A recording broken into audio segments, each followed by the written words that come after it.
Hello guys, আজ আমরা ছোট্ট একটি অনুষ্ঠানের আয়োজন করেছিলাম বিপুল ভাইয়ের উদ্যোগে। তো আমরা এই অনুষ্ঠানে প্রথম থেকে শেষ পর্যন্ত কি করলাম তোমরা দেখতে থাকো। ছোট ছোট শর্ট পাওয়ার জন্য ভিডিওটা লাইক করো এবং চ্যানেলটাকে নতুন হলে সাবস্ক্রাইব করে দিও। Thank you, by.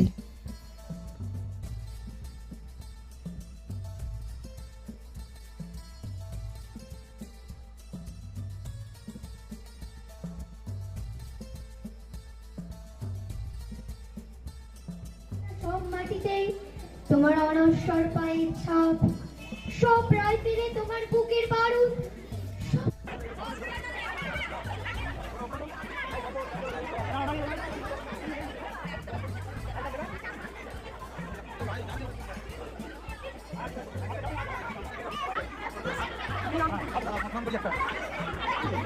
পুতুল যাদের হাতে আছে তারা সবাই পাবেন।